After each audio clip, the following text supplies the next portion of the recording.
முதல் முறை வாக்காளர்கள்னாலும் யார் இப்போ பார்க்குறேன், ஒரு உடல்நிலை முடியாத தருணத்தில் கூட சக்கரை வண்டியில் வந்தால் கூட ஆனால் இந்த கியூ கொளுத்தக்கூடிய வெயில் அதெல்லாம் பொருட்படுத்தாமல் ஒரு பெரியவர் தன்னுடைய தாயாரை அழைத்து வந்து வாக்கு செலுத்த வேண்டும் என்று வாக்களித்து விட்டு செல்வதை பார்க்கும்போது அவரை நான் வாழ்த்தினேன்.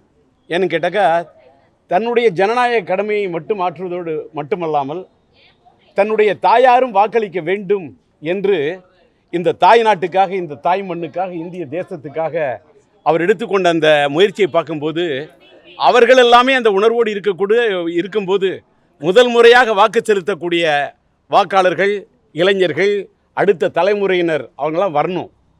வெயிலெல்லாம் பார்க்கக்கூடாது. வெயில் சுட்டரிக்குது. தோகையை விரிச்சானா தான் மயில், கூவுனா தான் குயில், தண்டவாளத்தில் ஓடினா தான் ரயில், கோடை காலத்தில் சுட்டரிச்சா தான் வெயில். வெயில்னால் அடிக்க தான் செய்யும்.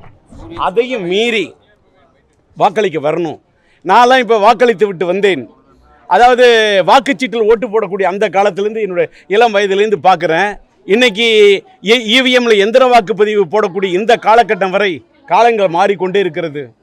இது இன்றைக்கி பார்த்தீங்கன்னா ஃபேஸ்புக்கு காலம், ட்விட்டர் காலம், இது ஏஐ காலம், இது கம்ப்யூட்டர் காலம், இது கலிகாலம். காலம் வேணால் மாறிக்கிட்டே இருக்கலாம், ஆனால் கடவுள் கையில் தான் இருக்குது காலம். அந்த கடவுளோட அருளால், அந்த கடவுளோட கருணையால் நல்லா இருக்கணும் இந்த ஞானம். இந்த ஞானம் நல்லா இருக்க, உலகம் நல்லா இருக்க. இப்போ பார்த்துங்க, துபாயில் பார்த்தீங்கன்னா அவ்வளோ பெரிய கொட்டும் மழை, அவ்வளோ பெரிய வெள்ளம். அதாவது இயற்கையை மீறி, இறைவனை மீறி மனிதர்கள் நாம் என்ன நினைத்தாலும் அது தவறாக தான் போகும்.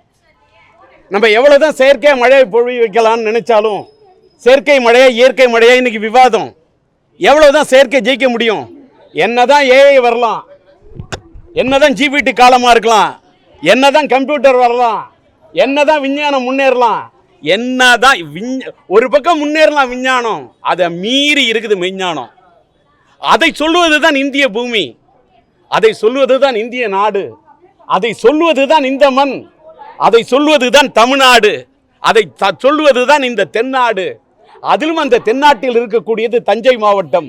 அந்த தஞ்சை மாவட்டத்தில் அந்த ராஜராஜ சோழனும் ராஜேந்திர சோழனும் கால் பதித்து ஆட்சி செலுத்தி இந்த மண்ணிலே தஞ்சை தரணியின் நெஞ்சை நிமிர்த்தி காட்டிய அந்த சோழ மன்னனுடைய அந்த தஞ்சை மண்ணிலிருந்து, அந்த தஞ்சை மாவட்டத்திலிருந்து, மயிலாடுதுறையில் இருந்து வந்தவன் என்ற முறையில் இந்த மண்ணின் மகிமையை நினைத்து இந்த மண்ணிலே பிறந்த ஒரு இந்தியனாக என்னை பார்த்து வாக்களித்தில் நான் பெருமைப்படுகின்றேன்.